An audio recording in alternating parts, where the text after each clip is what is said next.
I hate this mixer. No, not this mixer. This one, the one behind me.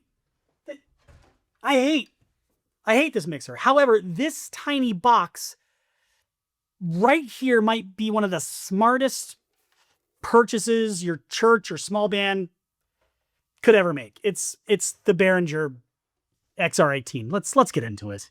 Hey, my name is Patrick. I'm the NYC worship leader, and I exist to help worship leaders and teams lead out of a place of rest instead of burnout. And this thing right here has 18 channels. It has 12 buses and more flexibility than you'd ever expect from something that could fit like right in your backpack or get rack mounted so easily into your system. Now, I know what you might be thinking. I've seen this before. I said I played these games before! Right? Yeah, it's been around for 10 years, and many companies are making or have made small compact mixers or consoles like this. Is there something newer and better out there? Newer and better than the XR18? Yes, there are newer options. Like I said, most companies are making something like this. But here's the thing. When it comes to small portable mixers, especially for churches, youth ministries, or like bands on the move that need to have everything packed away really, really tightly, the XR18 and consoles like it pack a punch way above their size and weight. Are you saying pow? What are you saying? So today, I want to walk you through why this mixer is still so useful. We're going to cover how it works, where it shines, real-world stories from people actually using it, and the pitfalls you need to know about before you buy. And if you want to see the exact gear I use alongside this mixer for my worship ministry and content creation, click the link down in the description. I have a working gear list that I am constantly updating with the gear I use day in and day out for worship ministry and content creation. Stop making purchases that you regret. Check out my list. I've got prices down below as well, so you know exactly what you're getting into, and then you yourself can run a worship ministry that works and create content that looks like this. Let's start with the size. The XR18 is tiny. If you want to put it in a flight case, it'll work. If you want to put it in a bag, it will work. If you want to throw it in a gear closet, it's going to fit. But it also works perfectly just sitting out on the floor at the back of your stage. I used this mixer at an event recently where I didn't want to bring a ton of gear. It was only me, a guitar, some pads, and another vocalist. This was perfect, and I just threw it at the back of the stage. So here I have the XR with the TP-Link router on top of it, sending out a network that allows me to connect to it from even outside the building. So multiple iPads on stage have the ability to connect to this mixer and control it from anywhere. So if I'm in the back of the room, if I'm up here, I can turn things up, down, fix things. It's really, really great. Okay, this clip is from a longer video, about 10 minutes long, where I walked through my portable system that I take with me when I'm not on site at my church, when I'm doing a small retreat or something like that. I walk through audio, I walk through video, I walk through the systems, the equipment. So make sure you check that out, because I know a lot of you are doing these one-off small events like me, and you don't have to spend a ton of money to pull these off with high quality. And the XR18 is a big part of that. So check out that video. Link in the description. You keep it close to your musicians, you plug straight in, and you're good to go. And even though it's small, you're not giving up too much. You get 16 combo jacks with Midas preamps, which are pretty reliable and widely celebrated. By combo jack, I mean an XLR or a microphone cable can plug into this, as well as right in the center there, you can plug in a 1/4-inch cable, an instrument cable, a guitar cable.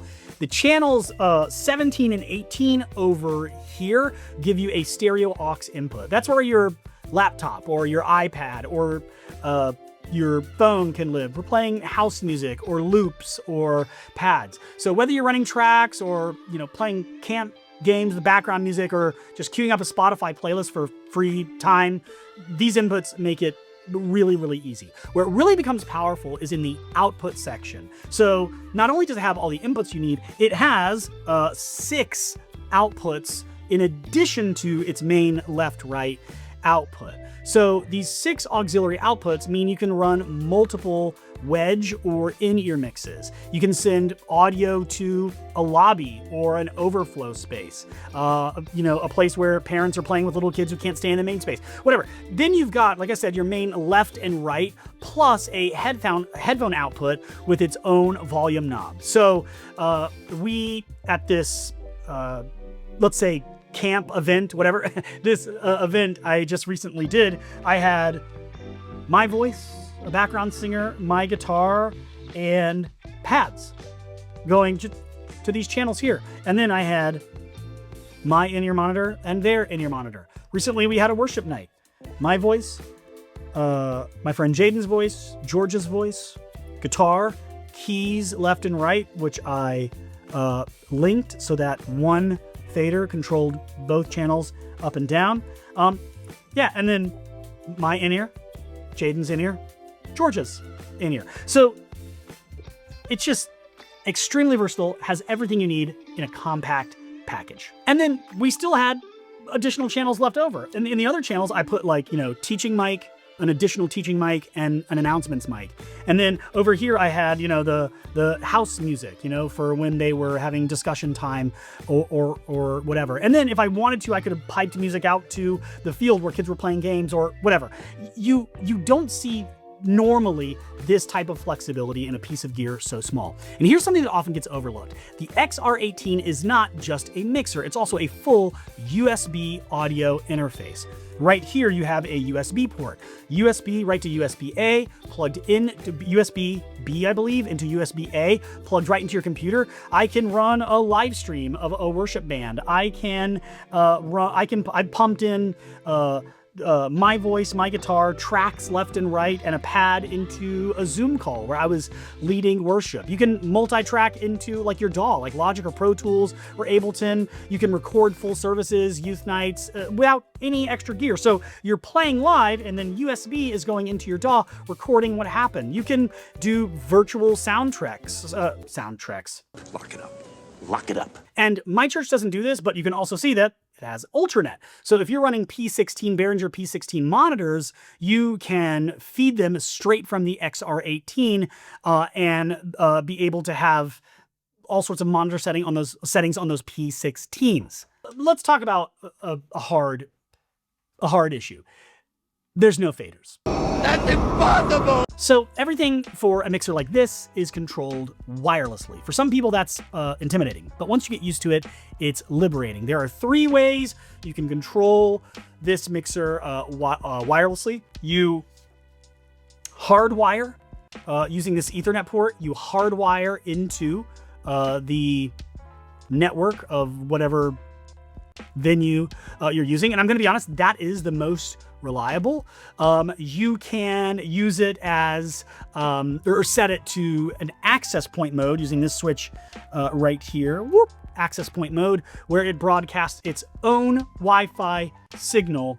You also can connect it as a Wi-Fi client to your existing network. I'm gonna be honest though, putting this as its own access point and pulling up this antenna, not the most reliable in my experience. Using it as a Wi-Fi client, not great. It works until it doesn't, and you don't get a lot of distance with that wireless signal. Sweetwater actually had a review where they said the wireless signal is poor. You'll need to purchase an external router. And they're right. I've seen people lose control of their mix.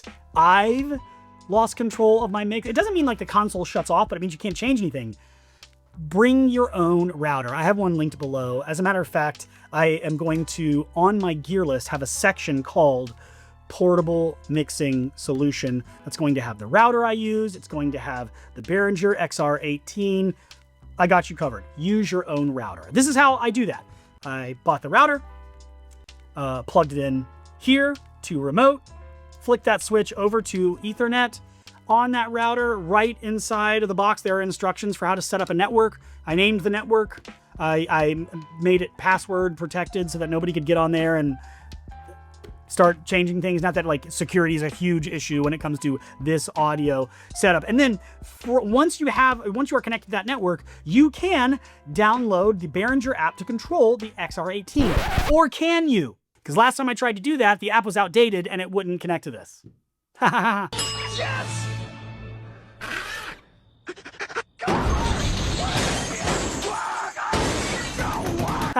That's where Mixing Station comes in. Mixing Station is an amazing free app. It's not completely free, I'll get to that in a second, but it allows you to connect to any modern console that is connected to your network. Now here's the deal, here's where cost comes into play, here's how Mixing Station makes its money. You wanna connect to Behringer mixers? You pay like $5 one time, and you have the Behringer module added to that app. You wanna connect to Allen and Heath mixers? Well, you pay for the Allen and Heath module, it's like $5, and now you can connect to Allen and Heath modules from that app anytime you want. It is a completely customizable, amazing app. I'm going to make a separate video about it, but instead of using Behringer's native app, I've begun using Mixing Station right from my iPad, and it works flawlessly. So to cover that really quickly, I power on the Behringer. I don't use any of its own Wi-Fi or anything like that. I flip it over here to Ethernet. I have a router that was probably $50, $100. Right on top of this, antennas up, plugged into that Ethernet port, and then I connect to the network of that router, and then I open up Mixing Station, I say search, it finds this console, and boom, I am off to the races. Now, not only does the Mixing Station app let you control any modern mixer connect to your network, but it lets you like customize layouts, reorder faders, and even simplify the interface for specific volunteers. So I've seen, churches even like hand their vocalists an iPad with just one screen showing their personal in-ear mix, nothing else. And it's just that kind of customization that makes it such a powerful app to use with systems like this. So what are the strengths? What are the weaknesses? I used to work at Apple for a really long time in the retail stores. I was number 26 in the company when it came to sales. Awesome. How's bragging camp going? Don't worry, we didn't make commission. It didn't matter. So when we would talk about strengths and weaknesses during our quarterly reviews, they would never say, hey, here are some of your strengths and weaknesses. They'd say, here are your strengths and opportunities. Come on, guys. So here are some strengths and weaknesses. On the plus side, right out of the bat, these things are super affordable. You can find a used one. Now, this is the XR18. There's also the XR12 or XR8. There's lower end models, couple $100, whereas this one comes in a little over $400. It's super affordable depending on where you shop, whether you buy new or used, and depending on which model you buy. Also, it has Midas preamps inside it. They sound great. The multi-track USB interface feature is great. It's compact, it's easy to travel with, it's flexible enough to handle most small events, and it's surprisingly durable. As actually, you can see, I've got dings and scratches here, but everything tends to work absolutely fine. One reviewer even went out of their way to praise the fit and finish, saying it feels elegant and well built, not like a budget toy. I agree. You pick this thing up and it is hefty, but it's not perfect. The Wi-Fi issue, needs to be talked about. Why have this in here if it doesn't work well? The lack of physical faders can frustrate volunteers who are used to a tactile console or are just in front of a console trying to help out. There's not a ton of DSP. It's only 4 effects slots. And again, the app that Behringer made to work with these systems, as of last time I checked, not working. So you have to go out and use Mixing Station. But honestly, Mixing Station is better. So there's also a bit of a learning curve, which is a downside. But once that learning curve is accomplished or overcome, you're good to go. And of course, this is not new. It's older hardware. Behringer still supports it, but you're not getting the latest technology here. But I would have to say that the strength of this device, the strength of this console far outweigh the weaknesses. I've seen people run this for full events, or even use it like me, where I just need to take it to a small event and be good to go. It's It's worked really well for me. And that's not something that, like, I'm not sponsored. Nobody gave me this. I had to purchase it for my church. This is real world use. And for a lot of us, I mean, I think that's what matters the most. So if you're thinking about putting on an event and you're thinking, man, I need to go out and rent a portable system or borrow my friend's church's portable system, or man, I need to go out and like unplug everything from my church and take it with me. Nah. If you purchase this, you're going to end up using it again and again. And you're probably going to find yourself using this, if you purchase one, in situations where you never thought you would. So I think another good question is, who is this for? I think it's for churches like that are doing retreats, essentially mobile events, camps, things like that. It's great for rehearsals, for bands who are in like a garage. It's great for someone who has a desk setup like this that needs to be able to live stream music really, really easy with full console functionality, but you also don't want to break the bank in any of those situations. That is who this is for. If you're looking to outfit an entire church with a sound system or a small club, this ain't it. If you're looking for a piece of gear that you can take with you that's going to provide great audio solutions in almost any scenario, this is it. It's not the fanciest, it's not the newest, but it absolutely works. And if you want to see my full gear list, like I mentioned earlier, including my travel router I recommend, the in-ear system we use, the other tools that make the XR18 even more powerful, check out my gear list down below in the description. And while you're there,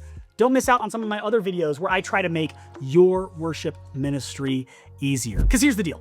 I want to make things easier for you guys. You don't need the newest and flashiest thing to get your ministry job done. You need the right tool for the job. Not always the most expensive tool, not always the best tool, not always the newest tool. Sometimes a tool like this that gets the job done and does the job well. So for a lot of bands, a lot of churches, a lot of people in 2025, this XR18 is still that tool. So check out my gear list in the description below. Try this thing out. And if you have any questions, drop them in the comments. Thanks for watching.